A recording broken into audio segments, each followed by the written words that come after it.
ನಾನು ಇವತ್ತು ನಿಮ್ಮನ್ನು ಭೇಟಿ ಮಾಡ್ತಕ್ಕಂಥದ್ದು ನಾಳೆ ಬಹುಶಃ ಇವತ್ತು ತಾರೀಕು 15 ಇರ್ಬೋದು, 16 18 ನನ್ನ ಹುಟ್ಟಿದ ಹಬ್ಬ.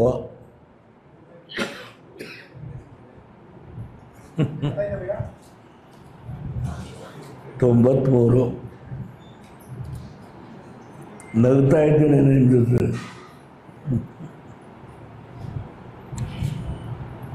ನೋಡಿ ಹೇಗಿದೆ. ದೇವೇಗೌಡರು ಹತ್ತು ಬಿಡ್ತಾರೆ ಒಂದೊಂದ್ಸರಿ ಸಭೆಯಲ್ಲಿ ಅಂತ ಅವರು ಹಿಂದೆ ವ್ಯಂಗ್ಯ ಮಾಡ್ತಾಯಿದ್ರು. ಇವತ್ತು ನಗ್ತಾ ಇದ್ದೀನಿ. ನಗೋದು ಈ ವ್ಯವಸ್ಥೆಯನ್ನು ನೋಡಿ ನಗ್ತೇನೆ.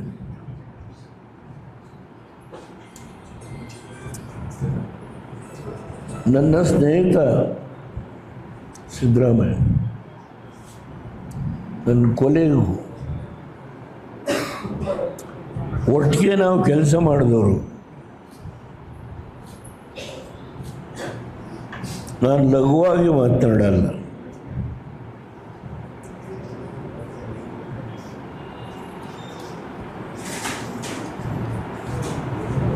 ಅವರಿಗೆ ನುಂಗಲಾರದ ತುಟ್ಟು ಇವತ್ತು.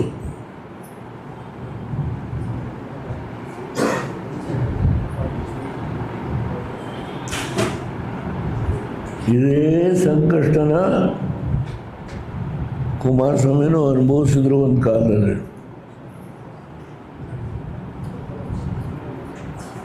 ಈಗ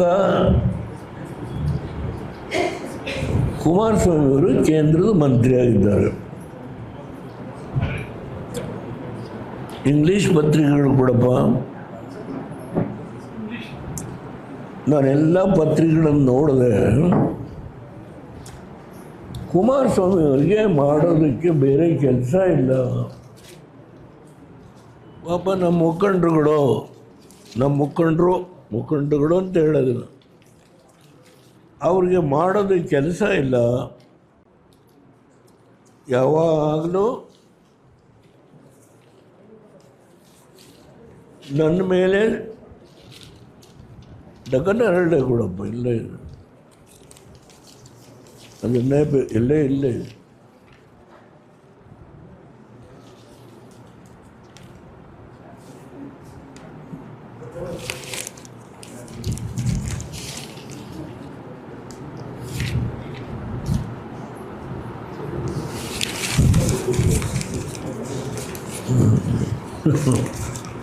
ಕುಮಾರಸ್ವಾಮಿ ಅವ್ರಿಗೆ ಈ ಪೇಟಿಗಿದ್ದು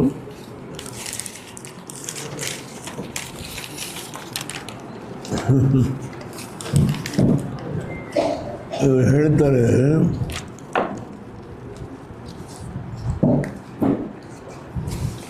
ನಿನ್ನ ಸ್ಪೆಕ್ಟ್ಸ್ಗಳು ಸ್ಪೆಕ್ಟ್ಸ್ ಕೊಟ್ಟು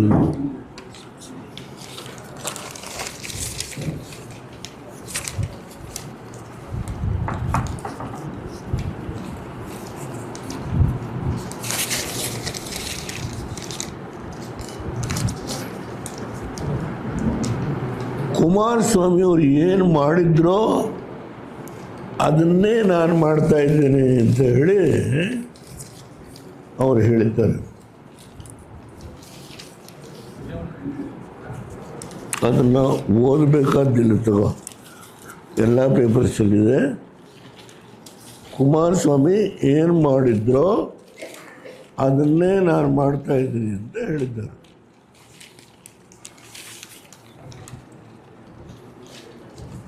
Shivkumar takes a dig at HDK for criticizing Bidadi Township project. Details ಎಲ್ಲ ಇದೆ.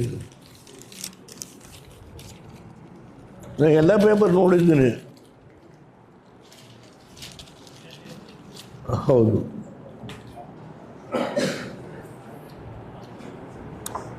1994ರಲ್ಲಿ ನಾನು ರಾಮನಗರದಲ್ಲಿ ಗೆದ್ದು ಈ ರಾಜ್ಯದ ಮುಖ್ಯಮಂತ್ರಿ ಆದೆ.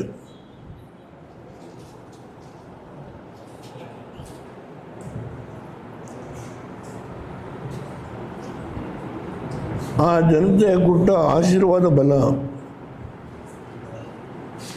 ಈ ದೇಶದ ಪ್ರಧಾನಮಂತ್ರಿನೂ ಆದೆ.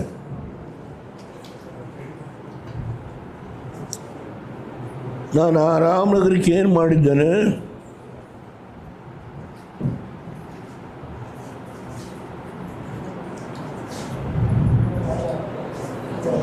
ಇಂಡಸ್ಟ್ರಿ, ಮತ್ತೊಂದು ನೀರಾವರಿ, ಈವನ್ ಶುಗರ್ ಫ್ಯಾಕ್ಟ್ರಿ, ಬೆಂಗಳೂರು ಏನು ನೀರು ಕೊಡ್ತೇವೋ ಕುಡಿಯುವ ನೀರನ್ನ, ಅದು ರಾಮನಗರ, ಸಾತ್ನೂರು, ಚನ್ನಪಟ್ಟಣ, ಈ ಎಲ್ಲ ಟೌನ್ಗಳಿಗೆ ಕುಡಿಯುವ ನೀರು. ತಿಮ್ಮೇಗೌಡ ಅಂತ ಹೇಳಿ ಒಬ್ಬ ಶುಗರ್ ಫ್ಯಾಕ್ಟ್ರಿ, ನನಗೆ ಜ್ಞಾಪಕ ಇದೆಯಪ್ಪ, ಇದೆಲ್ಲ ಮಾಡಿದೆ ನಾನು. ಅನೇಕ ಸೇತುವೆಗಳು, ರಸ್ತೆಗಳು, ಅವೆಲ್ಲ ಪ್ರಶ್ನೆ ಬೇಡ. ಈಗ ಭಾಳ ಮುಖ್ಯವಾಗಿ ನನ್ನ ಮುಂದೆ ಇರ್ತಕ್ಕಂಥ ಸಮಸ್ಯೆ, ಕುಮಾರಸ್ವಾಮಿ ಬೆಂಗಳೂರು ಅತ್ಯಂತ ಹೆಚ್ಚು ವಾಹನಗಳ ದಟ್ಟಣೆ, ಜನಸಂಖ್ಯೆಯ ದಟ್ಟಣೆ, ಇದನ್ನು ಸ್ವಲ್ಪ ಸಡಿಲಗೊಳಿಸಬೇಕು ಅಂತೇಳಿ 5 ಟೌನ್ಶಿಪ್ ಮಾಡಬೇಕು ಅಂತ ತೀರ್ಮಾನ ಮಾಡಿದ್ರು. 5 ಕೊಡಪ್ಪ, ಕೊಡು, ನನ್ನ ಕೈ ಕೊಟ್ಬಿಡು.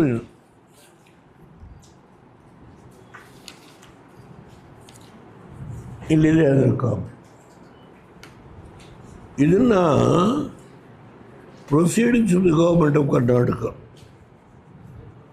2006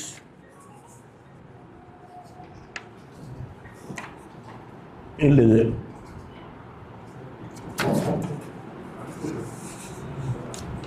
ಟೌನ್ಶಿಪ್ ಯಾವುದು? ಮಾಗಡಿ, ನಂದಗುಡಿ, ಹೊಸಕೋಟೆ ಹತ್ರ, ಆಮೇಲೆ ಕಸ್ಬಾ ಹೋಬಳಿ ರಾಮನಗರ ತಾಲೂಕು, ಬಿಡದಿ ರಾಮನಗರ ತಾಲೂಕು, ಸೋಲೂರು ಮಾಗಡಿ ತಾಲೂಕು, ಇನ್ನೊಂದು ಸಾತ್ನೂರು ಕನಕಪುರ ತಾಲೂಕು. 5 ಟೌನ್ಶಿಪ್ ಮಾಡಬೇಕು ಅಂತೇಳಿ ತೀರ್ಮಾನ ಮಾಡಿದ್ರು.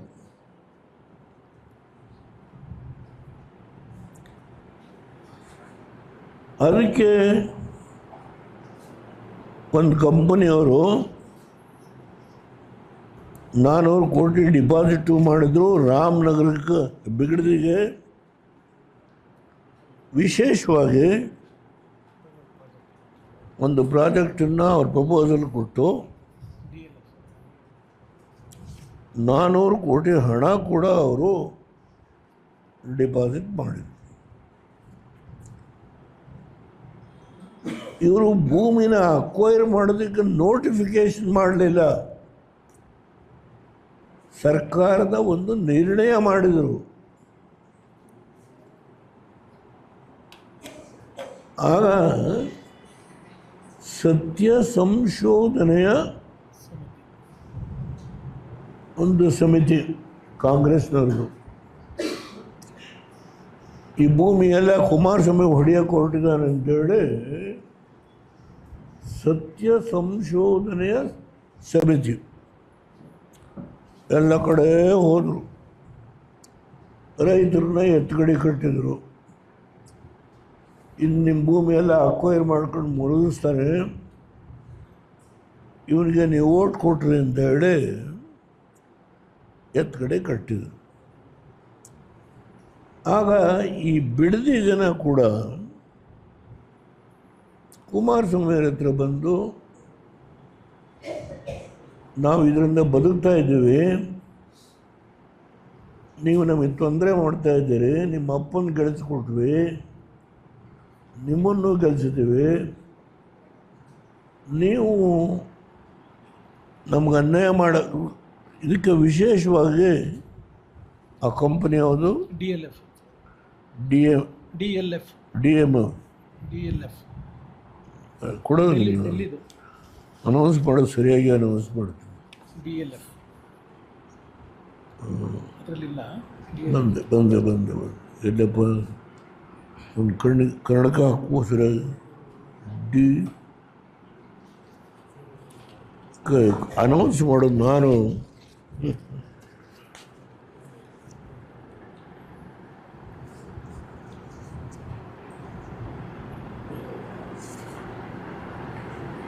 ಸಚಿವ ಸಂಪುಟದ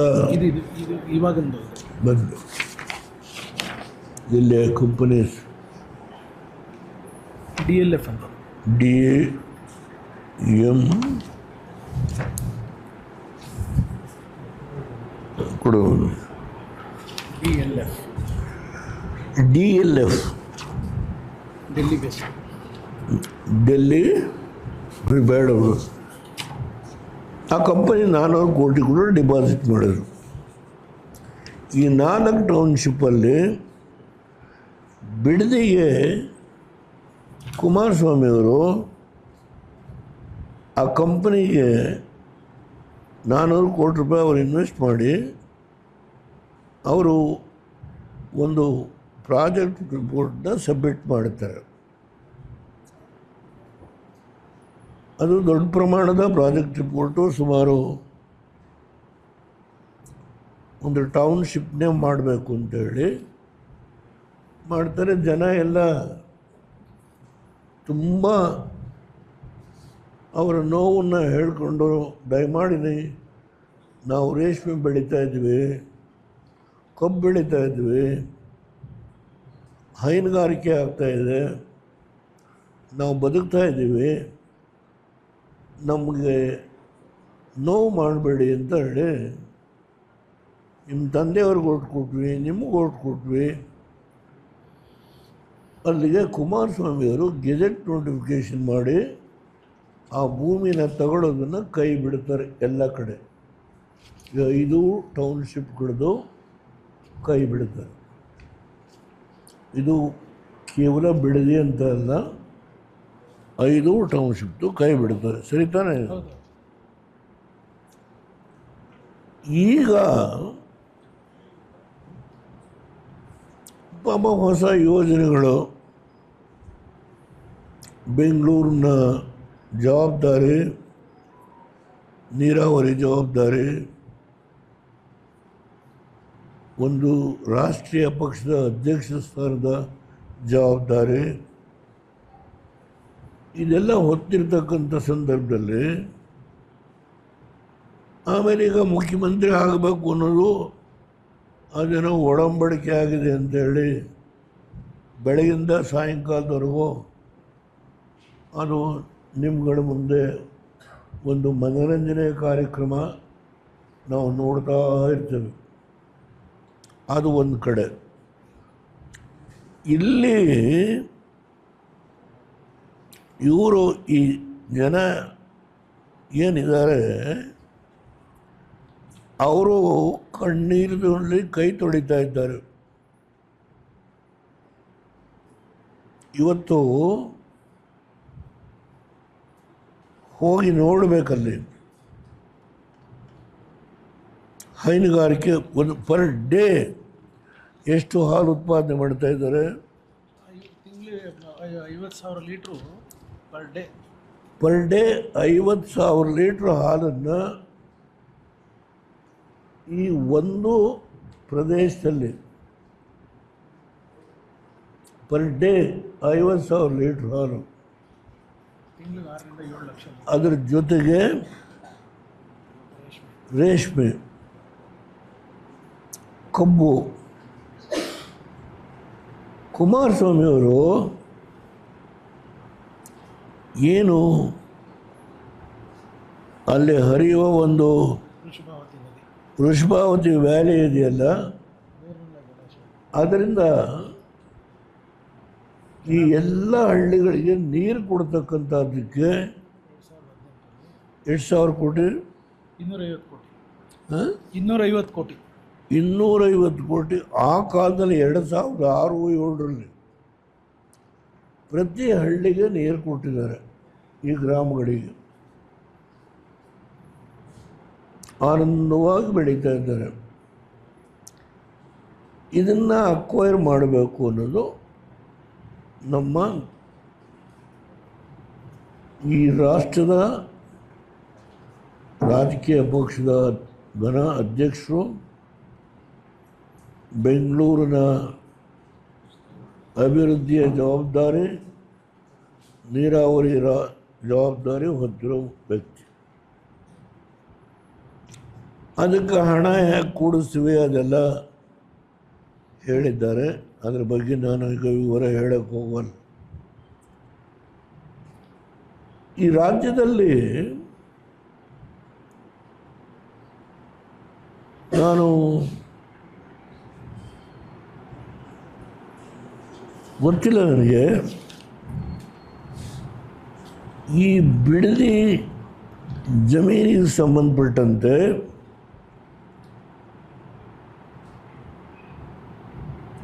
ಈ ಬೆಂಗಳೂರು ಮೈಸೂರು ಇನ್ಫ್ರಾಸ್ಟ್ರಕ್ಚರಲ್ ಕಾರಿಡಾರ್ ಸಂಸ್ಥೆ ಇದೆಯಲ್ಲ, ಅದರ ಮುಖ್ಯಸ್ಥ ಕೂಡ ಬಿಡದಿ ಟೌನ್ಶಿಪ್ ಆದರೆ ನಂದು ತೊಂದರೆ ಆಗುತ್ತೆ ಅಂತ ಒಂದು ಅರ್ಜಿ ಹಾಕಿಸ್ತಾನೆ ಹಿಂದ್ಗಡೆ ನಿಂತು.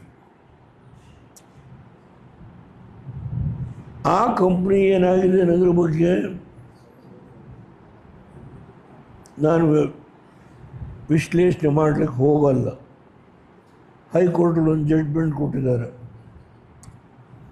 ಅದಾದಮೇಲೆ ಸುಪ್ರೀಂ ಕೋರ್ಟ್ಗೆ ಹೋಗಿದ್ದಾರೆ. ನಮ್ಮ ಕರ್ನಾಟಕದ ಹಿರಿಯ ವಕೀಲರಾದ ರವಿವರ್ಮ ಕುಮಾರ್ ಅವರು ಸುಪ್ರೀಂ ಕೋರ್ಟಲ್ಲಿ ಆ ಕಂಪನಿ ಮಾಡಿರ್ತಕ್ಕಂಥ ಅನ್ಯಾಯದ ವಿಷಯದ ಬಗ್ಗೆ ಭಾಳ ವಿವರವಾಗಿ ಸುಪ್ರೀಂ ಕೋರ್ಟಲ್ಲಿ ವಿಶ್ಲೇಷಣೆ ಮಾಡಿದ್ದಾರೆ ಅಂತೇಳಿ ಕೇಳಿದ್ದೇನೆ. ಸುಪ್ರೀಂ ಕೋರ್ಟು ಒಂದು ಆರ್ಡರ್ ಮಾಡಿದೆ, ಅದು ಕೂಡ ಸರ್ಕಾರದ ಮುಂದೆ ಇದೆ.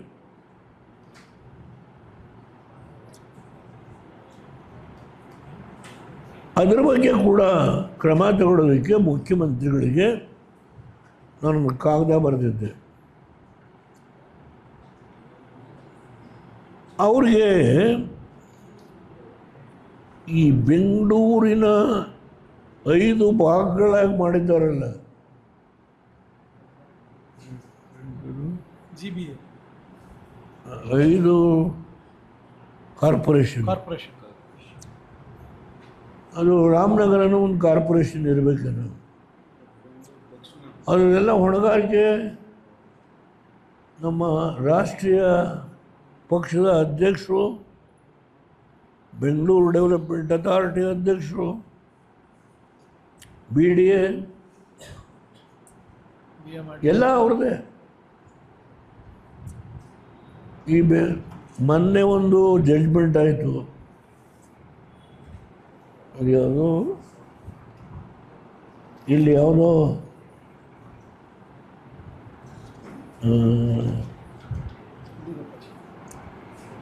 ಒಂದು CBIಗೆ ರೆಫರ್ ಮಾಡಬೇಕು ಅಂತೇಳಿ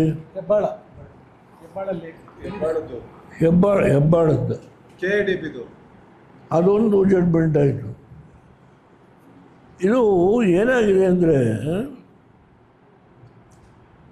ಸಿದ್ದರಾಮಯ್ಯರಿಗೆ ನುಂಗ್ಲಾರು ತುತ್ತಾಗಿದೆ. ಅವ್ರ ಹುಟ್ಟುಹಬ್ಬಕ್ಕೆ ಅಧಿಕಾರ ಟ್ರಾನ್ಸ್ಫರ್ ಆಗೋಯ್ತು. ಇನ್ನೇನು ನಾಳೆ ಬೆಳಗ್ಗೆ ಜಿಂದಾಬಾದ್ ಜಿಂದಾಬಾದ್ ಅಂತ ಹೇಳೋಂಥ ಒಂದು ವರ್ಗ ಏನು ವಿಜೃಂಭಿಸ್ತಾ ಇದ್ದಾರೆ. ಸಿದ್ದರಾಮಯ್ಯರೇ, ನೀವು ನನ್ನ ಜೊತೆ ಕೆಲಸ ಮಾಡಿದ್ದೀರಿ. ನಿಮಗೆ ಬಡವರ ಬಗ್ಗೆ, ಹಿಂದುಳಿದವರ ಬಗ್ಗೆ, ಹರಿಜನ ಗಿರಿಜನರ ಬಗ್ಗೆ ಏನು ಸೋಷಿಯಲ್ ಜಸ್ಟಿಸ್ ಅಂತ ಹೇಳ್ತಿರೋ ನೀವು, ನಿಮಗೆ ಅದರ ಅರಿವಿದೆ.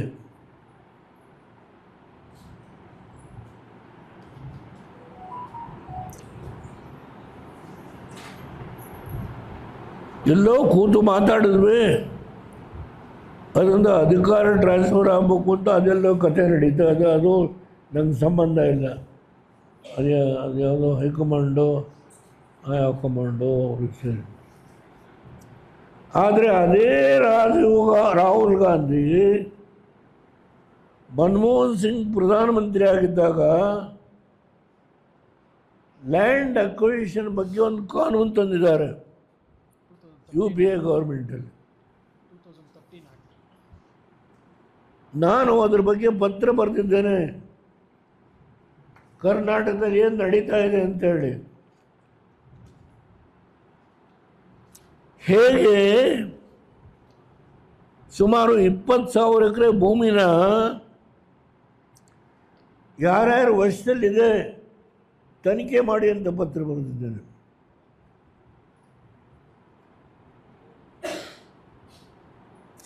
ಇವತ್ತು ಹೆಬ್ಬಾಳದ್ದು ಅದ್ರ ಬಗ್ಗೆ CBIಗೆ ಹೋಗಬೇಕು ಅಂತ ಹೇಳಿ ಒಂದು ಜಡ್ಜ್ಮೆಂಟ್ ಕೊಡ್ತಾರೆ. ಸಿದ್ದರಾಮಯ್ಯರೇ, ಈ ಬೆಂಗಳೂರಿನ ಹೊಣೆಗಾರಿಕೆಯನ್ನು ಹೊತ್ತಿರತಕ್ಕಂಥ ರಾಷ್ಟ್ರೀಯ ಪಕ್ಷದ ಅಧ್ಯಕ್ಷರಾಗಿರುವ ನಿಮ್ಮ ಪಕ್ಷದ ಮುಖಂಡರ ಒತ್ತಡಕ್ಕೆ ನೀವು ಮಣಿದು ಜನಸಾಮಾನ್ಯರಿಗೆ ಆಗುವ ಅನ್ಯಾಯವನ್ನು ತಡೆಗಟ್ಟಲಿಕ್ಕೆ ನೀವು ಮುಂದಾಗಬೇಕು.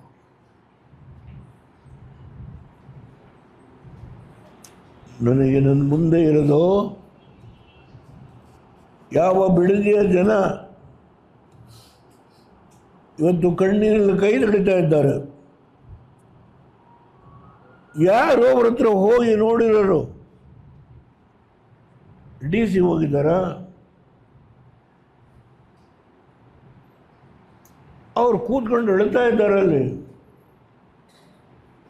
ಕಣ್ಣೀರಲ್ಲಿ ಕೈ ತೊಳಿತಾ ಇದ್ದಾರೆ. ನಿಖಿಲ್ ಕುಮಾರಸ್ವಾಮಿ ಹೋದರು, ರಮೇಶ್ ಗೌಡರು ಹೋದರು, ಮಂಜು ಹೋದರು.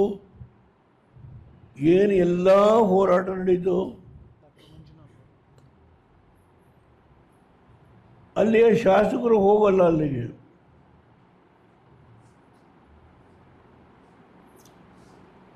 ಇವತ್ತು ಕುಮಾರಸ್ವಾಮಿ ಅವರು ಮಾಡಿದ್ದನ್ನು ನಾನು ಮುಂದುವರಿಸ್ತೀನಿ ಅಂತ ಹೇಳ್ತಾರೆ. ಕುಮಾರಸ್ವಾಮಿ ಮಾಡಿದ್ದು ಏನು ಮಾಡಿದ್ದಾರೆ? ನೋಟಿಫಿಕೇಶನ್ ಮಾಡಲಿಲ್ಲ. 5 ಟೌನ್ಶಿಪ್ ಮಾಡ್ತೀವಿ ಅಂತ ಒಂದು ನಿರ್ಣಯ ಮಾಡಿದ್ರು ಕ್ಯಾಬಿನೆಟಲ್ಲಿ. ಅದಕ್ಕೆ ಸತ್ಯ ಸಂಶೋಧನೆ ಅಂತೇಳಿ ಇವ್ರದ್ದೇ ಕಟ್ಟಿದ್ರು ಜನನ. ಅದರ ಬಿಡದೆಯವರೆಲ್ಲ ಬಂದರು, ಅಳ್ತರು, ಕರೆದು ಮಾಡಿದ್ರು, ನಿಲ್ಲಿಸಿದ್ರು. ಯಾವ 5 ಪ್ರಾಜೆಕ್ಟನ್ನು ಮಾಡಲಿಲ್ಲ. ಈಗ ಇವರು ಅದನ್ನು ತಗೊಂಡು ಅದರ ಬಗ್ಗೆ ವಿವರವಾಗಿ ನಾನು ಮುಖ್ಯಮಂತ್ರಿಗಳಿಗೆ ಪತ್ರ ಕೂಡ ಬರೆದಿದ್ದೇನೆ.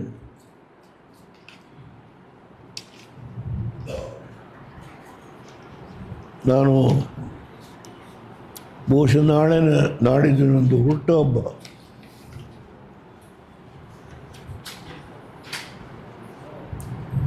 - 24 ಗಂಟೆ ಮುಂಚೆ ನಿಮ್ಮನ್ನು ಭೇಟಿ ಮಾಡ್ತಾ ಇದ್ದೇನೆ.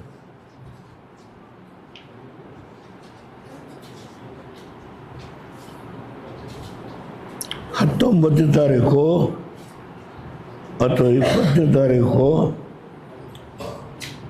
ಈ ಆಫೀಸಲ್ಲಿ ಮತ್ತೊಮ್ಮೆ ನಿಮ್ಮನ್ನೆಲ್ಲ ಭೇಟಿ ಮಾಡ್ತೀನಿ. ನನ್ನ ಹೋರಾಟ ಇವತ್ತಿಂದ ಪ್ರಾರಂಭ ಆಗಿದೆ. ಈ ರಾಜ್ಯದಲ್ಲಿ ಬಡ ಜನತೆಯ ಜಮೀನನ್ನು ಬೆಂಗಳೂರಲ್ಲಿ, ಬೆಂಗಳೂರು ಸುತ್ತಮುತ್ತ ಹೇಗೆ ಇವತ್ತು ಅಕ್ರಮ ನಡೆದಿದೆ ಅನ್ನೋದನ್ನು 3 ಜಡ್ಜ್ಮೆಂಟು ಹೈಕೋರ್ಟ್ನವರು ಏನು ಕೊಟ್ಟಿದ್ದಾರೆ, ಅದರ ಜೊತೆಗೆ BDAನಲ್ಲಿ ಏನೇನು ನಡೆದಿದೆ, ಇದ್ರ ಬಗ್ಗೆ ವಿಷಯ ಸಾಕಷ್ಟು ಮಾಹಿತಿ ನಾನು ಸಂಗ್ರಹಣೆ ಮಾಡಿ ಮುಖ್ಯಮಂತ್ರಿಗಳಿಗೆ ಮತ್ತೊಂದು ಪತ್ರವನ್ನು ಬರೀತೇನೆ. ಅವ್ರನ್ನ ವಿನಂತಿ ಮಾಡ್ತೇನೆ, ಅವರು ಬಡವರ ಪರವಾಗಿ ನಾನು ಅಹಿಂದಾಂನ ಮಾತನ್ನು ಬಳಸಕ್ಕೆ ಹೋಗಲ್ಲ. ಅಲ್ಪಸಂಖ್ಯಾತರು, ಹಿಂದುಳಿದವರು, ದಲಿತರು ಎಲ್ಲ ಸಮುದಾಯ ಬರುತ್ತೆ. ದಲಿತರು ಅಂದರೆ ಬರೀ ನಮ್ಮ ಲೆಫ್ಟ್ ಹ್ಯಾಂಡು ರೈಟ್ ಹ್ಯಾಂಡು ಅಂತ ಅಲ್ಲ, ಎಲ್ಲ ಸಮಾಜ ಬರುತ್ತೆ. ಪ್ರತಿಯೊಂದು ಸಮಾಜ ಇದೆ, 106 ಸಮಾಜ ಇದೆ. ಅವಳ ಹೆಸರು ಹೇಳ್ಬೋದು ನಾನು. ದಯಮಾಡಿ ಇವತ್ತು ಬಿಡದಿ ಹತ್ರ ಹೋಗೋಣ. ಮುಖ್ಯಮಂತ್ರಿಗಳು ನಾನು ಅವ್ರ ಜೊತೆ ಬರ್ತೇನೆ, ಅವರು ಬರ್ತೇನೆ. ಇವತ್ತು ಯಾರಾದರೂ ಒಬ್ಬ ತಹಸೀಲ್ದಾರರು, ಒಬ್ಬ DC ಸ್ಥಳಕ್ಕೆ ಹೋಗಿ, MLA ಸ್ಥಳಕ್ಕೆ ಹೋಗಿ ಆ ರೈತರ ಸಂಕಷ್ಟವನ್ನು ಕೇಳ್ತಕ್ಕಂಥ ಸೌಜನ್ಯತೆ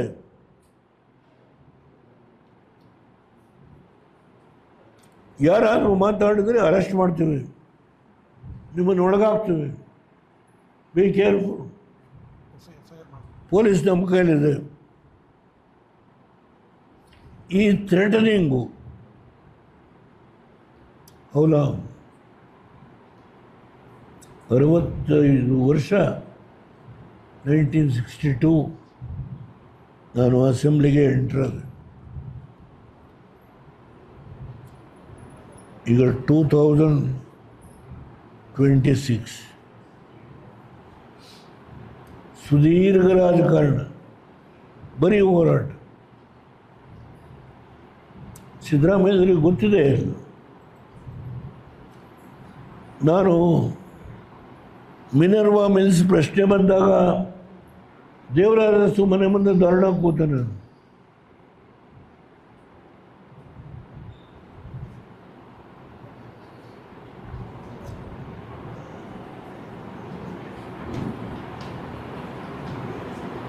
SM ಕೃಷ್ಣ ಅವ್ರ ಮನೆ ಮುಂದೆ ಧರಣ ಕೂರಕ್ಕೆ ಹೋಗ್ಬೇಕು ಅಂದಾಗ ನನ್ನ ಅಡ್ಗಂಟಿದ್ರು.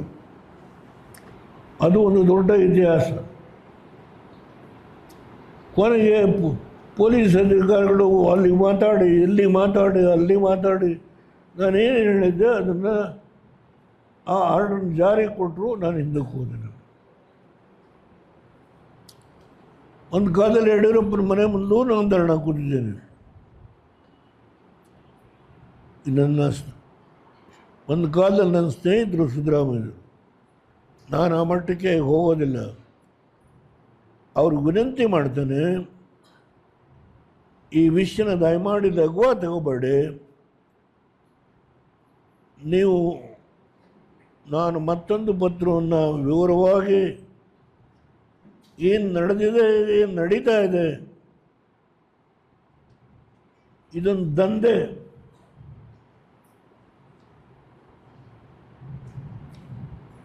ಇದು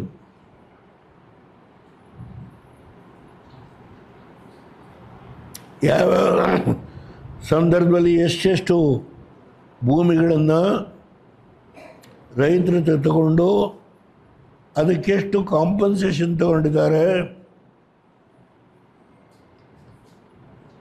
ಕನಕಪುರ ತಾಲೂಕಲ್ಲಿ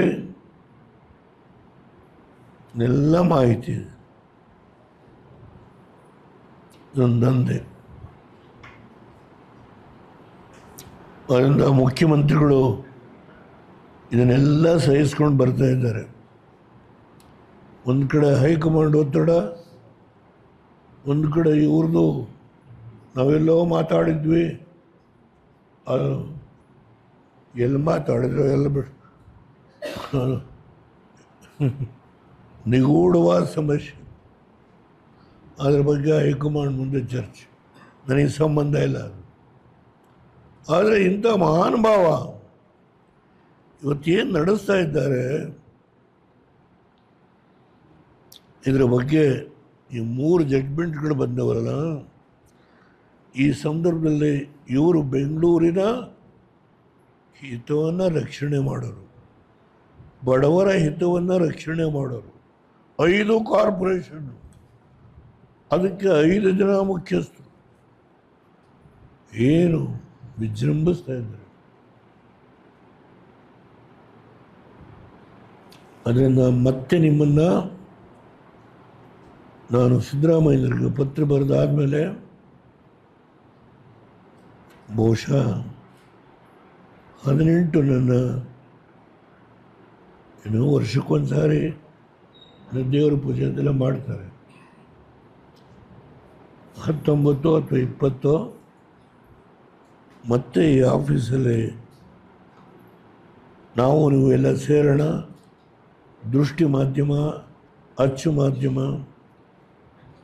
ಆಮೇಲೆ ನ್ಯಾಷನಲ್ ಮೀಡಿಯಾ, ತುಂಬ ವಿಷಯ ಹೇಳ್ತೀನಿ.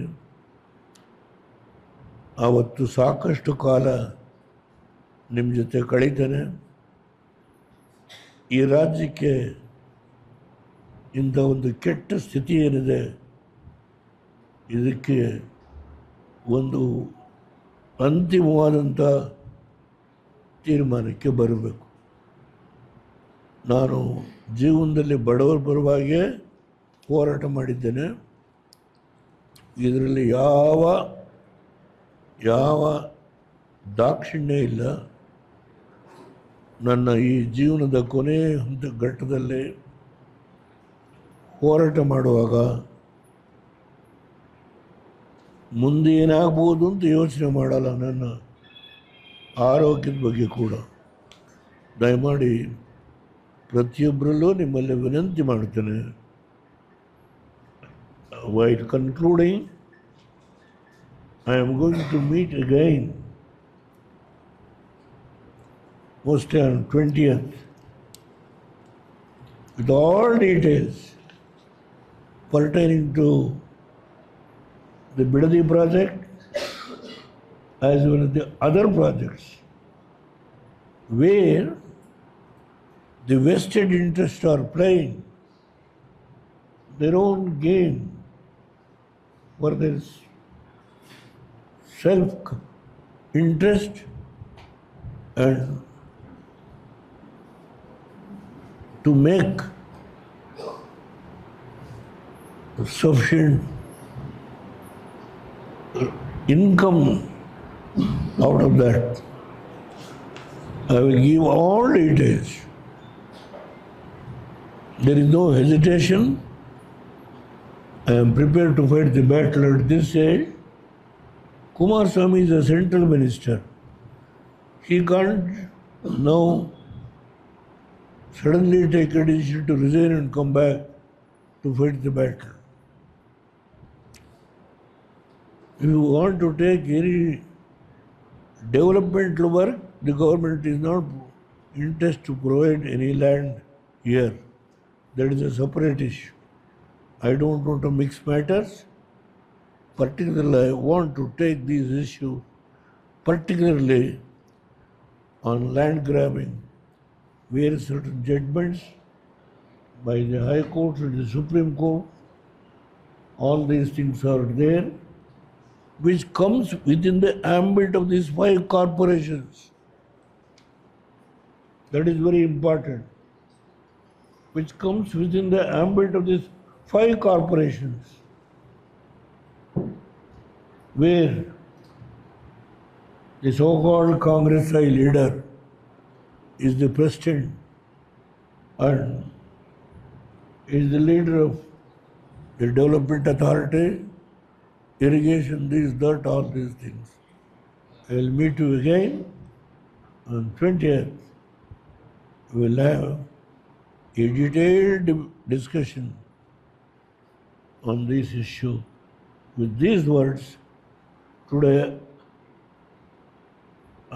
first time I am coming out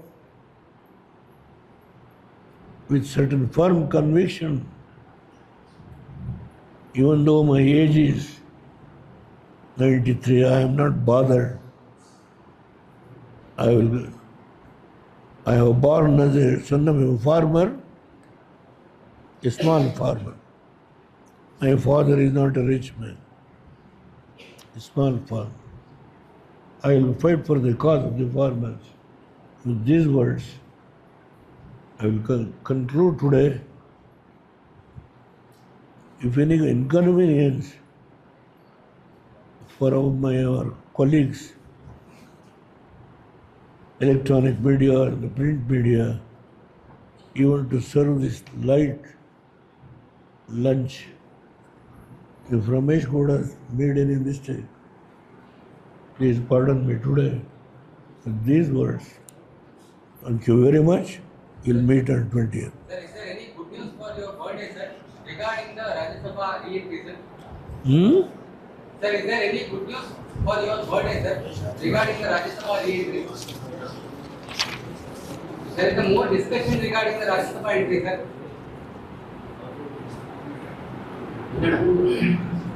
Rajya Sabha ಕೇಳ್ತಾ ಇದ್ದಾರೆ. ಏನೇನು? ಆ ಸ್ಥಳಕ್ಕೆ ಹೋಗ್ತೀನಿ ಅಂತೇಳಿ ಡಿ ಕೆ ಶಿವಕುಮಾರ್ ರೈತ ಹೊಡೆದ್ರೂ ಪರವಾಗಿಲ್ಲ, ಬೈದ್ರೂ ಪರವಾಗಿಲ್ಲ ಅಂತ ಹೇಳ್ತಿದ್ದಾರೆ. ಅವ್ರು ಹೋಗಿ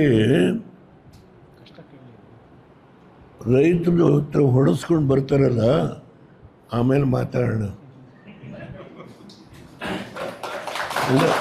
ಅಲ್ಲಿಗೆ ಹೋಗಿ ಅವ್ರು ಹೊಡೆಸ್ಕೊಂಡು ಬರ್ತಾರಲ್ಲ, ಆಮೇಲೆ ಮಾತಾಡೋಣ. ಈಗ ನಾನು ಅವರು ರೈತರ ಮಗನೇ. ಒಂದು ನಿಮಿಷ ಕೇಳ್ರಿ, ನನ್ನ ವಿರುದ್ಧ ಅವ್ರು ನಿಂತಿದ್ರು. ಸಂಜೆ 5 ಗಂಟೆಗೆ ಪೋಲಿಂಗು ಕಂಪ್ಲೀಟ್ ಆಯಿತು. 5:30 ಗಂಟೆಗೆ ಹೆಣ ಬಿತ್ತು.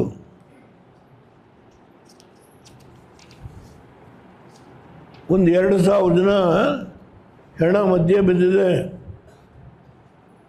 ಒಂದು 2,000 ಜನ ಸುತ್ತ ಸೇರಿದ್ದಾರೆ. ನಾನು ಹೋದೆ.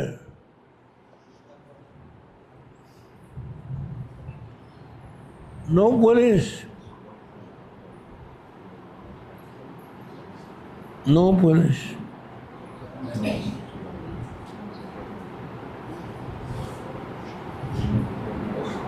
ನನ್ನ ಕುಟುಂಬಕ್ಕೇನು ಅವ್ರ ತಿಥಿ ಮಾಡೋದಕ್ಕೆ ಅಲ್ಪ ಸಹಕಾರ ಕೊಟ್ಟು ನನಗೆ ವೋಟ್ ಮಾಡಿದ್ರಿ, ಇಂಥ ಸಂಕಟ ಸಿಕ್ಕಿದ್ರಿ ಅಂತ ಹೇಳಿ ಬಂದು. ನಿಮಗೆ ಜ್ಞಾಪಕ ತರ್ಬೋದು, ವಿಟ್ಟನಹಳ್ಳಿ ಪ್ರಕರಣ ನಿಮಗೆ ಗೊತ್ತಿದೆಯಾ?